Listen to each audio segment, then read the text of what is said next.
Atlético e Flamengo e Atlético, quarta-feira no Maracanã, 21h30.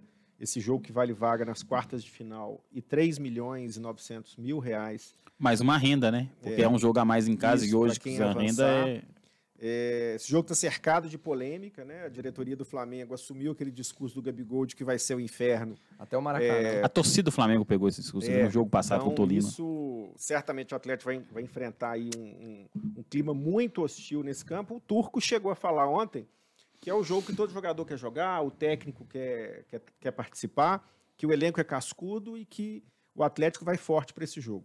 Só para contextualizar aqui o momento do Flamengo, desde a chegada do Dorival, o Flamengo conseguiu ali, ele chegou a perder para o Atlético o jogo de ida das oitavas de final por 2-1, depois ele conseguiu encaixar aí uma série de vitórias sobre a América por 3-0, a vitória fora de casa sobre o Tolima na Libertadores, depois venceu o Santos por 2-1 e fez aquela goleada por 7-1 sobre o Tolima na volta das oitavas de final da Libertadores.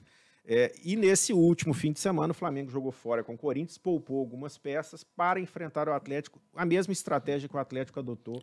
O Flamengo poupou até mais, né, Bruno? O Flamengo poupou mais. O Atlético poupou Arana, Nathan Silva e Mariano, que entrou no fim do jogo. Isso, e ainda rodou um pouco o time durante o jogo, teve a volta do Jair, o Zaratio voltou. Jogou mais tempo. Mas o Flamengo poupou alguns jogadores nessa derrota para o Corinthians.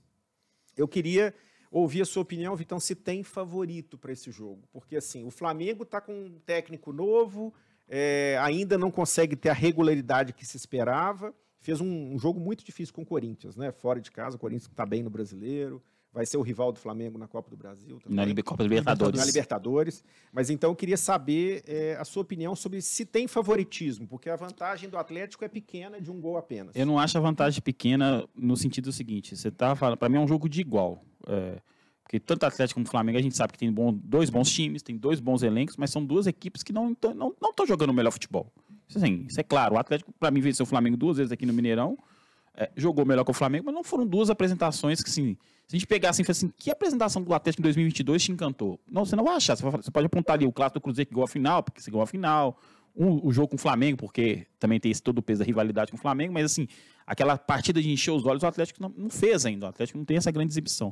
Só que, até por essa igualdade, o Atlético joga por 2 de 3 resultados. Por outro lado, o Flamengo precisa de um gol para levar para os pênaltis. Então, assim, para mim tá muito igual. Se eu tivesse que apontar um favoritismo, eu aponto um ligeiro favoritismo do Atlético, simplesmente para questão matemática mesmo, de jogar por 2 de 3 resultados. Porque, assim, o que eu vou falar vale para Atlético e Flamengo. Cara, se o Hulk tiver numa das noites de que ele tá mostrado muito aí, o Atlético vai passar. Como o Flamengo tem ali o Gabigol, principalmente o Arrascaeta, que foi claramente guardado. O Arrascaeta nem viajou para São Paulo. E o Arrascaeta, para mim, os dois grandes jogadores de futebol brasileiro na atualidade, o Hulk e o Arrascaeta. Todos os jogos, o Hulk ontem acabou que foi até exceção.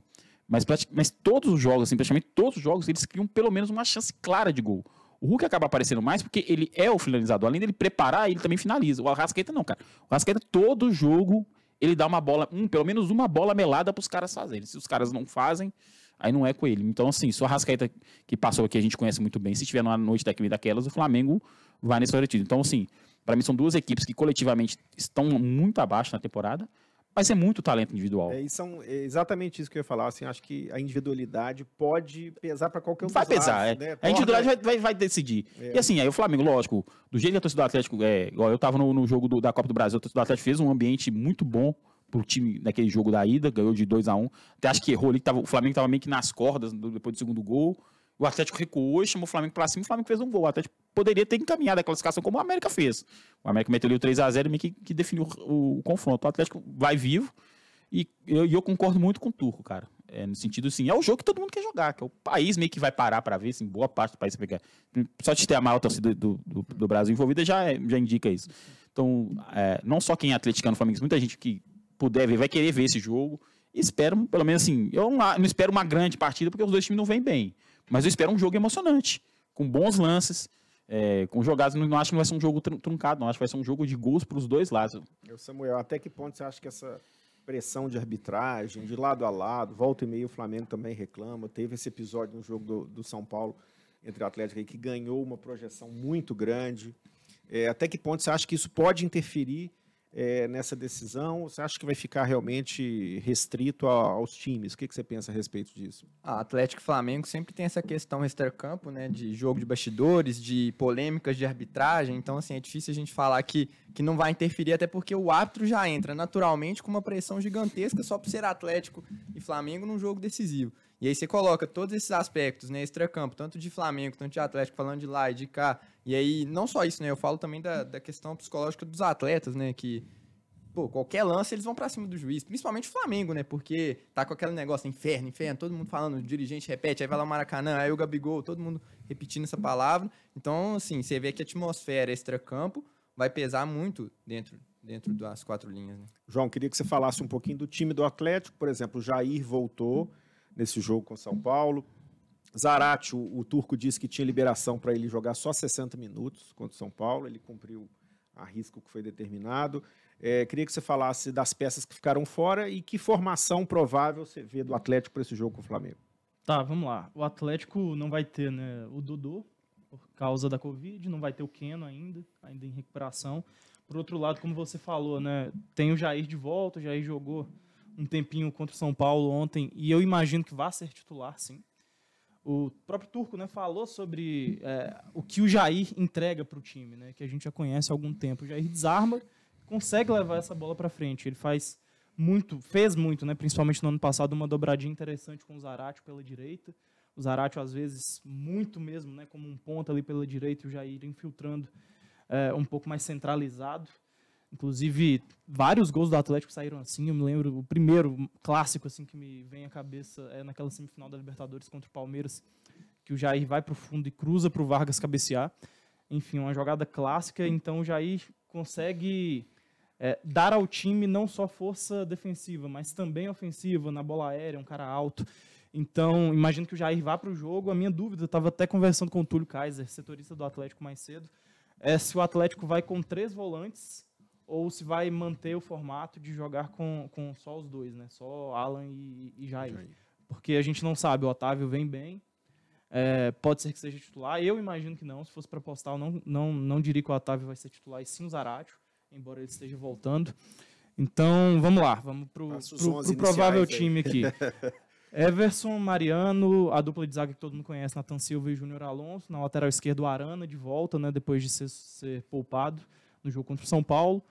Alan, Jair e Zaratio, Nacho, né, completando um quarteto de meio-campistas. Vargas e Hulk. Eu diria que esse deve ser o time do Atlético para o jogo decisivo contra o Flamengo. Lembrando aí que o Ademir voltou de Covid, né, teve uma participação no jogo com o São Paulo, mas você acha que continua como opção? Não, como opção.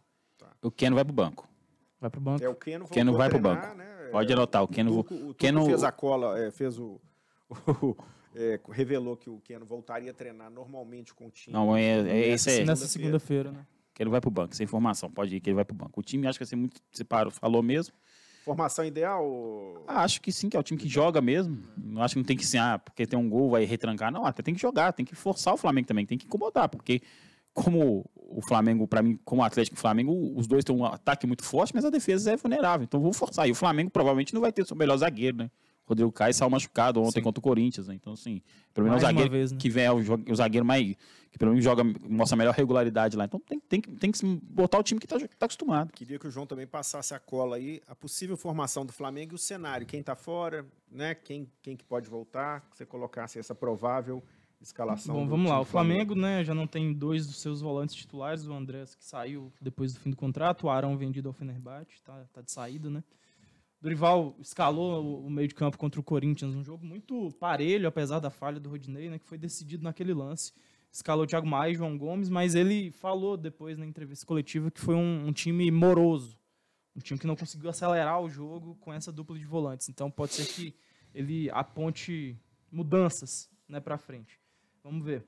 Rodrigo Caio, né, como o Vitão citou, saiu machucado no primeiro tempo. Bruno Henrique já está fora há algum tempo, não joga essa temporada. E um provável time do Flamengo é muito parecido com aquele que venceu por 7-1 o Tolima na Libertadores. Santos, Rodinei, Davi Luiz, Léo Pereira e Felipe Luiz, Thiago Maia, João Gomes, Everton Ribeiro e Arrascaeta. E na frente é possível que a gente veja novamente aquela dupla de ataque com Gabigol e Pedro.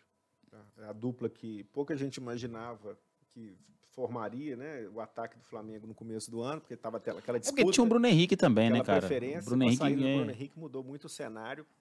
E em 2 jogos do Flamengo que eu vi com essa dupla, principalmente o jogo com o Tolima na volta, funcionou muito bem, né? o jogo com o Tolima, pra mim, é um cenário diferente. Né? O Tolima, pra mim, foi muito ousado ali, assim, tipo... Desde o início quis encarar o Flamengo de peito aberto. E se for pegar o jogo de ida, o Tolima não merecia perder o jogo de ida, criou chance e tal, mas... Aí ele tomou um gol no início, sentiu a pressão, e aí... acontece, foi uma noite ruim do Tolima, assim, mas pra mim o Flamengo tem que levar mais em consideração os outros jogos. Contra o próprio Atlético aqui, contra o América lá que venceu com a tranquilidade, mas aí você já pega o jogo contra o Santos, não foi um jogo tão fácil, um jogo parelho. Esse jogo contra o Corinthians, tudo bem que estava bastante desfalcado por opção também. E aí a dupla que leva perigo, você tem um centroavante como o Pedro que incomoda na área, um Gabigol que pra mim, além de finalizar bem, ele movimenta bem, então é por isso dá essa opção. E no caso do Atlético é torcer pro Rodinei jogar mesmo, né, cara? Que o Rodinei, cara, defensivamente, assim, ele não tinha que ser lateral, ele tinha que ser um ponta, velho. Pô, ele vai bem na frente. Tanto que no jogo com o Corinthians, ele sobrou ofensivamente. Ele vai bem na frente, cara. Ele é forte, ele é rápido. Mas defensivamente, cara, não dá, cara. Não é o primeiro gol que o Flamengo... Assim, agora ele até fez o gol, né? Mas assim, não é o primeiro gol que é por culpa, assim, responsabilidade dele que o Flamengo leva, né? Então, assim...